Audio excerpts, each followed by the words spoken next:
Hey,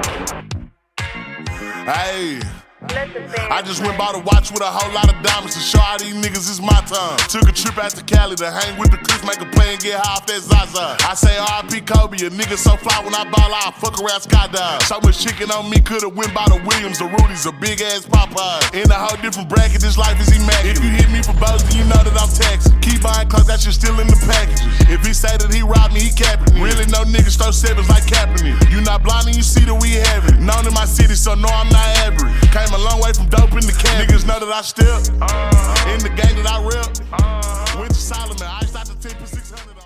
Maestros, welcome back to another episode of Top Bins. Thanks for joining us today. I hope everybody's been well. And today we're going to talk a little bit about obviously the World Cup draw and how that looked, and then what our groups look like. We're going to talk about the Mexico group, the USA group, the Canada group, and then my opinion on what's the group of death.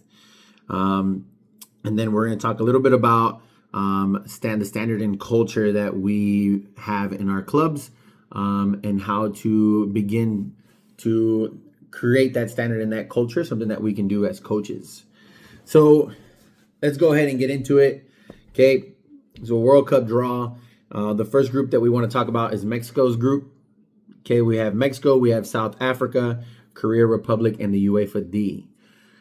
All right, so when it comes to Mexico, actually, I believe we are the worst fans as Mexican fans.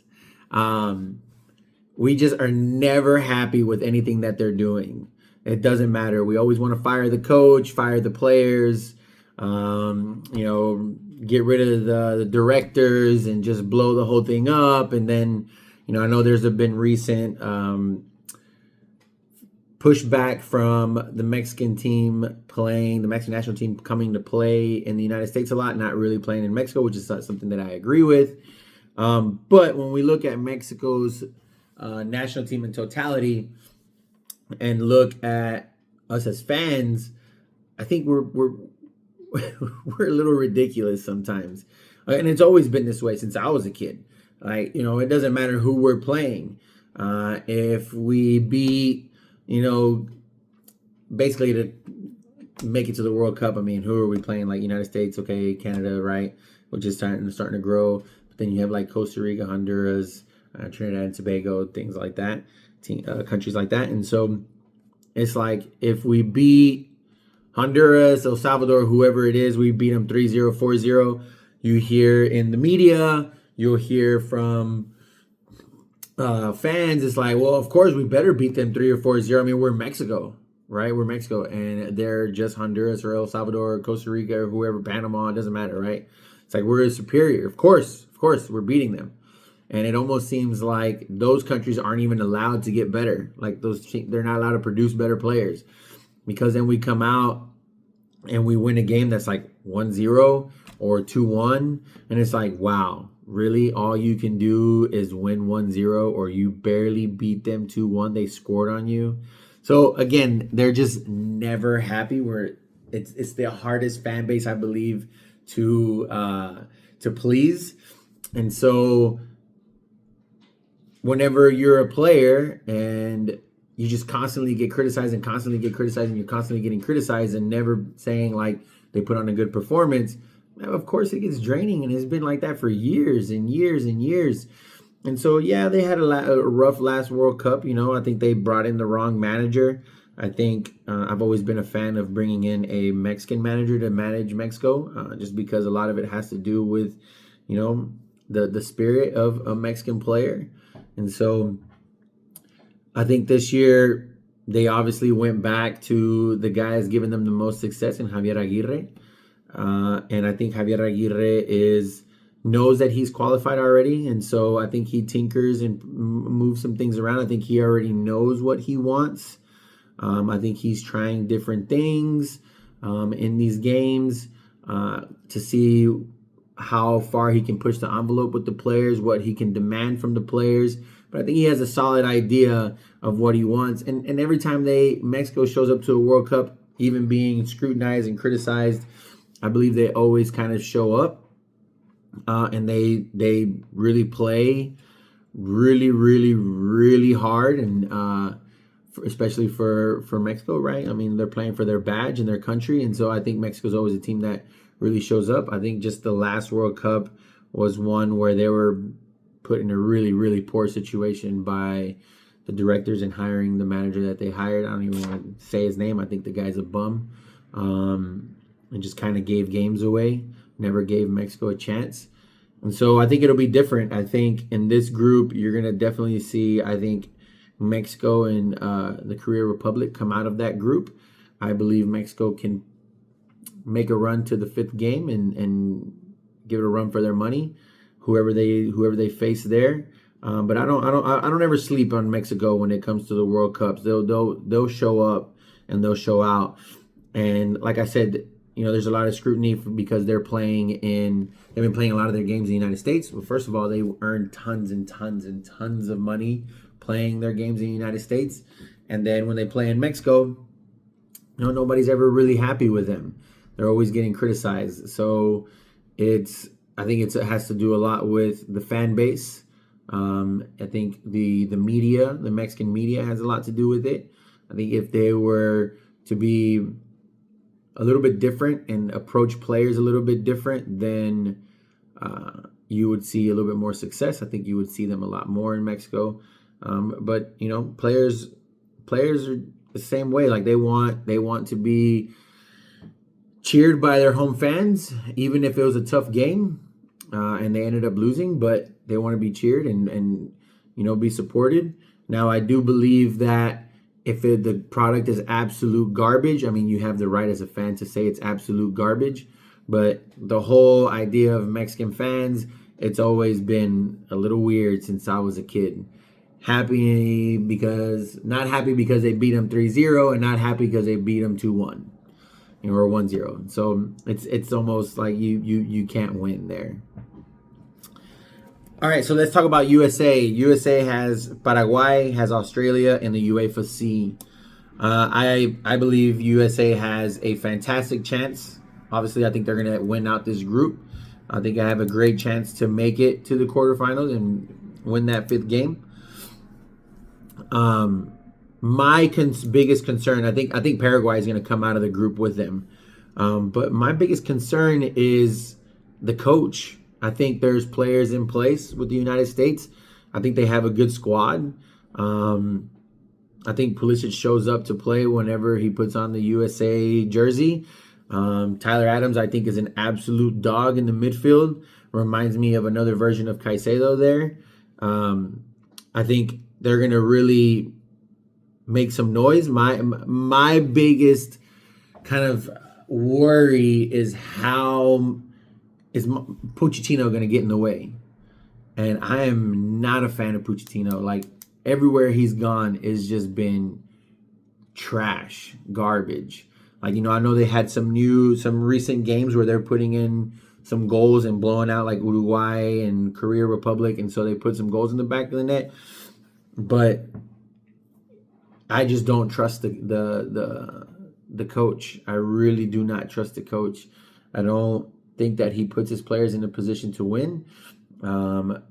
He can keep possession all he wants or do counters all he wants, but if he doesn't teach them to get into the attack, then it's not going to look good. It's just not. Like, the World Cup is a different level. And so when I've seen him coach club, it's just a lot of just keep away. Like, they're just getting the ball and swinging it side to side, and then they'll go back to the center back, go all the way back to the keeper, and then come back up, and then go side to side. But nobody's making through runs. Nobody's bouncing and spinning out into a space. Nobody's making a run through the backside. Like, it's just lack of runs, lack of creativity is what I've always seen from a Pochettino team. So I am a little bit concerned with that with the United States, even though they've had a couple good games. But when it comes to the players-wise, again, USA is really prideful, so I think they're going to come out and play hard every single game. But they're so respectful to their coach to the T. Like, they'll do exactly what he's asking for. And sometimes you just need a few players to be like, yo, scrap this shit. Like, it's not working. Like, let's be creative. Like, somebody do something else, because whatever the coach has in place is just not going to work. I don't think they have that in them in the squad. So I just hope Pochettino doesn't get in the way, because I think USA does have a strong squad, and I think they can make a little bit of noise, especially being a home country along with Mexico. They can make noise. It's just, I hope Pochettino doesn't get in the way. And if he is getting in the way, I hope someone in the USA squad puts on their pants, hopefully the captains, where it should come from, and be like, yo, let's scrap this shit and let's just win this game by any means necessary. Like, we've got to come and get this dub.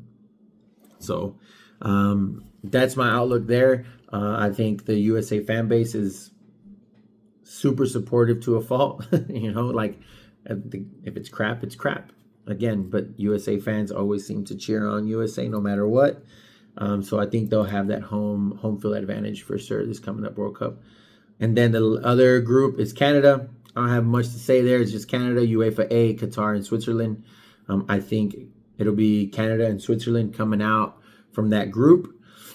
Canada has a fantastic chance. I think they have a great coach that really pushes the envelope and like really, really tries to get the best out of his players, and has them playing at a very high level now. And so I don't think they're going to struggle at all in this group. I think this is kind of like a given group for Canada, and they're going to come out on top of there.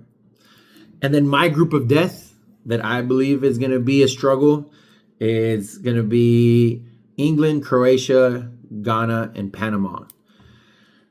And I am a little bit biased. I am going to say England is going to come out on top in that group. So England, and then I think it's going to be a toss-up. I have Croatia barely going through over Ghana. But don't sleep on Panama either. Panama is just super, super scrappy, man. And they'll make games dirty. Like, you're expecting to blow out Panama. It's just not going to happen. Like, you're going to win like a tough, even if it's a 2-0 game, like the team's going to come off being like, holy hell, we won 2-0, but shit, it felt like the game was tied the whole time. Like, we're just not getting any space. This game, they make it dirty. They go into tackles. They'll make sure that elbow you, push you, do everything that they need to do to make you uncomfortable, piss you off, get you off your game, to where now you're so focused on getting hit and that you want to hit somebody that you're out of your element, you're out of your game, you're making stupid mistakes. And I think Panama wants to make that game scrappy like that. And if they do make it scrappy, you never know what could happen. Never know. You only need one mistake at the back and cause a little blunder, and then boom, you're in. And Panama could make some noise. But I do believe England and Croatia will come out of that group. And I have England going pretty far here, depending what their matchups look like. I don't see why they can't make it all the way to the final. We'll see what Tuchel has planned. I don't think it's a bad hire, but I don't think it's a great hire there either. And I think we have to monitor what they do with Harry Kane, being the big goal scorer and everything like that. I think there's moments in games where it's just like, hey, this game is not suiting Harry Kane. Like, this is not a Harry Kane game. Yes, he's a top goal scorer and everything like that. And, always puts one in the back of the net, clutch when it comes to PKs. But there's some games that I've seen that is just like with Southgate, and it was just like, yo, Harry Kane is not the guy. We need to move him, get him off a little bit earlier than what we're normal, or not the person to start right now.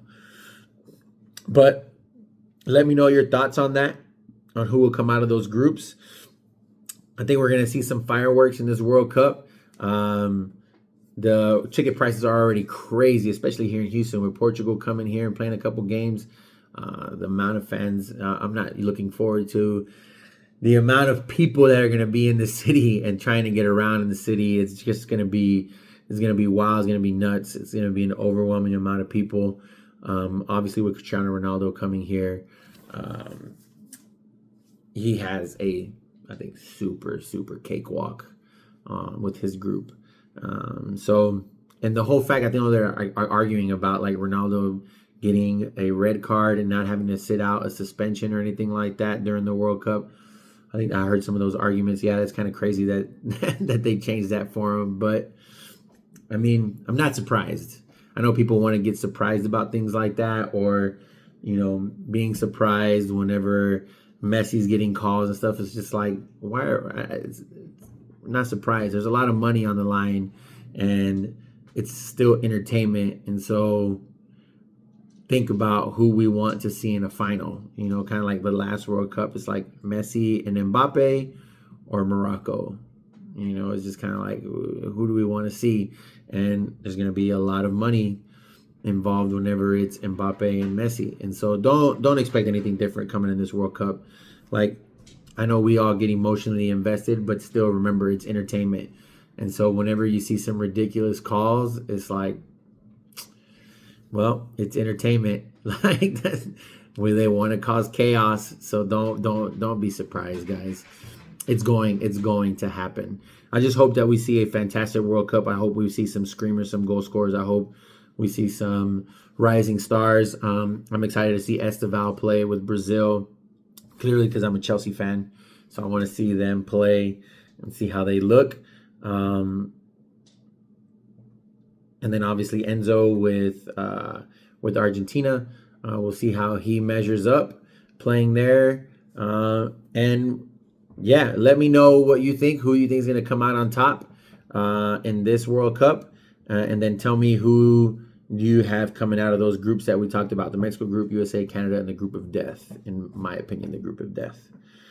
So, all right, let's switch a little bit gears. I know last week we talked more about just culture and standard when it comes to building a club or building a team. And I sat down and focused and kind of like thought about my situations through the years of playing, and since I was young all the way through like high school, and then a little bit of semi-pro, and then playing professional soccer, college soccer, all that kind of stuff. And just kind of like, what culture was I sitting in? Who was I learning from? What were their expectations of me, and what were their expectations of the group, and what I liked and didn't like? And so I think in order to build that culture and standard, it comes on us as the coaches. And I remember playing in high school and having a head coach my last year that I was not very, very fond of at all, not even a little bit. And we clashed a lot. And I think it was just his demeanor, the way he came in, thinking that he was a good coach because he coached in one state at a different school, where granted, like those players that he coached there, he didn't really have to do much. Like the players were pretty fantastic.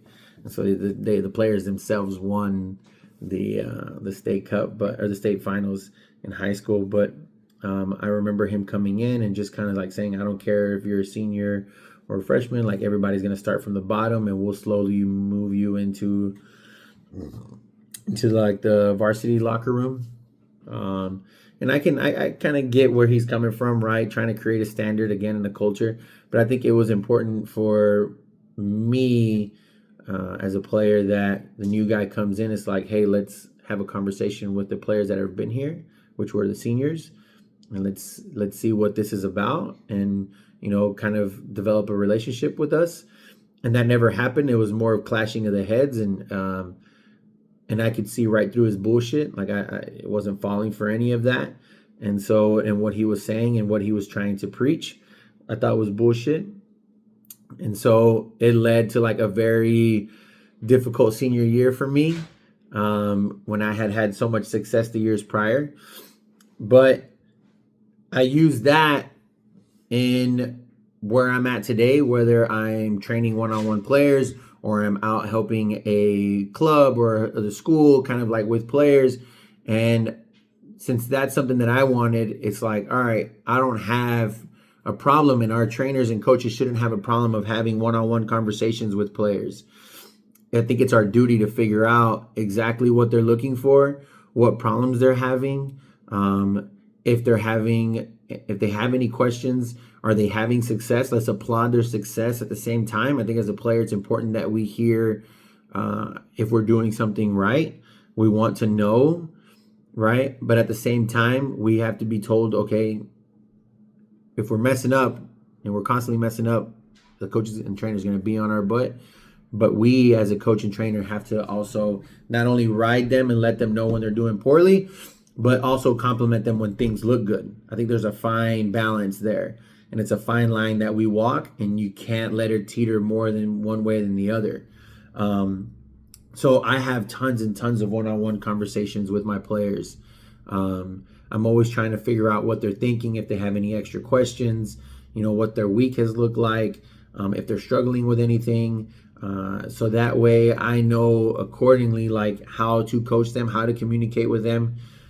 Because again, what if they come out to a training session and I'm just like, they've had a rough week, maybe some issues are happening at home and they're bringing it to the field, and I just immediately just start ripping into them. Well, then they're already down, and if you rip into them, it's going to cause more issues. So I encourage coaches and trainers and even the players, like, have one-on-one conversations with your coaches, and coaches and trainers have one-on-one conversations with the players. Like, really try to figure out what's going on. And once you do that, I think it lets the players know that you're trying to earn their trust, and they start giving you a little bit more trust. So now in sessions or in games, whenever you're giving instructions and talking, they're more willing to listen to you, because you're gaining their trust, and you're showing them that, the way you perform and the things that you're doing matter. They matter to me, and I'm here to help you. And so once you start developing that trust, especially from like your captain or who you think is like the top player, right? When it comes to your teams, it starts to trickle down, because the player starts realizing, like, okay, he has my trust. Like, I can start being his eyes and ears when he's not around, or when we're playing, I'm on the field, I can be his eyes and ears and kind of reiterate what he's saying from the sideline. And the type of coach and trainer that I am is, I think this is very, very important that we do as coaches and trainers. I lace up my boots for training sessions all the time. Like, I always have my boots on. Like, it's rare I have to be injured or something's happening, like where I don't feel good, where I'm wearing just tennis shoes. I always have my boots on, because I have to show them how to do the session. And there's things that I want done a certain way, whether it's dribbling, shooting, making moves, like it does not, defending. I mean, it does not matter. Winning a ball in the air, bringing the ball down out of the air. It doesn't matter what it is. You have to perform it. You have to show the player, this is what we're doing. This is what it should look like. This is what I want from you. And have to explain in detail to the player how to perform the drill or perform in the game. So that way they know, like, okay, I'm going to earn this guy's trust even more. Because nothing worse, speaking from experience, as being coached by somebody and they're like telling you to do something and you're just like, I don't get what you're telling me. And you roll them the ball and say, yeah, show me what we're talking about. And like, the coach cannot perform it. He's just sitting there going, no, you do it. No, I don't know. I'm clearly doing it wrong. So you do it, coach. And the coach won't. And he just gets mad, starts yelling and cussing or whatever. But they can't show you. I think that screams huge red flags. And just know you're throwing your money away if you're training with somebody or being coached by somebody that doesn't have their boots on for sessions and is not performing it. Like, that's a huge red flag. And so that's another layer of trust that you're going to get from the players. And I'll play the keep away games, and I'll play the 11v11 games. It does not matter to me, or the 2v2s. And I'll come out there and show, like, this is what I want. This is what it should look like. These are some ideas. Because they have to see you perform it. There's nothing better than watching your coach being like, okay, he's literally teaching me how to do this thing. And so I'm going to mirror what he's doing. And he's not crazy. There's a method to the madness. And then that's where they start to really listen, right? And they start really buying in. And now you're starting to develop that culture and standard. So I think we have to hold each other accountable as coaches and trainers and really perform, right? Because if we're going to go get our licensing and everything like that, and we go get, I think it starts like with your C or B licenses, whenever they start really like, okay, you got to put on your cleats and do the drill and show us that you're mobile enough or you've played enough to do it. I think they should do that a lot earlier. But eventually you have to figure that out and do it. and that's going to tell you the quality of coach and trainer that you have that can get in the sessions and do them, and then do them quick, not like walk through every drill. Like, no, let's get in the drill and do it, and play that keep away game, and play 11v11 or the short-sided game or the 2v2 games, or doing your drills where you're asking for a scissor or a step over to see it, to show that how to perform it. I think that's the important part. And I tell you, once I think we start doing that as coaches and trainers, I think we'll see a huge difference, which I've always been a coach where, and a trainer where I kind of get questioned at first just because of my size. I mean, I'm 6'3", 200 right now. It's like when I have 220 pounds. And so they look at you and say, well, who the hell is this guy? He's like big and he's tall. He doesn't even look like a soccer player. And so I've always been looked at that way. Even when I did play here in the United States, it was kind of like, this guy looks like a basketball player. He shouldn't be playing soccer. Not until I made it to Europe, they were like, oh, a Mexican that's tall. Like, wow, okay, like this makes sense. Let's use him. But yeah, when you don't look the part, it's important to show the part then, right? And I think we'll start having more success in our coaches and our trainers with our team. You'll start seeing that culture and that standard kind of like starting to be set. So thanks for coming on for a little while and, listening to the episode. Again, remember we started off with talking about the World Cup draw. So let me know who you think is going to come out the group with Mexico, USA, Canada, and then my group of death, which is the England, Croatia, Ghana, and Panama group. Don't forget to like and subscribe to our YouTube page. We also have a TikTok. We also have the Instagram, Facebook, and then we have our international tour ID camp coming up. So December 20th is whenever that ID camp is. So make sure you register through our Linktree to get ready to come out to that international tour. And then there we can answer all the questions that you have about travel and where we're staying and who we're training with, the cost, and what training sessions look like before we leave to England, all that kind of stuff. Is that what we're going to be talking about? And then here soon, I think I have somebody that's going to sit with us and have a conversation with us. I'm really excited about this guest. I think y'all are going to be excited to hear his story. So stay tuned for that, and we'll hopefully do that in the next couple weeks. Everybody that ordered their hoodies, they're being made now, so they should be coming back. They should be turned into me very, very soon. But that's it, guys. All right, y'all have a solid week.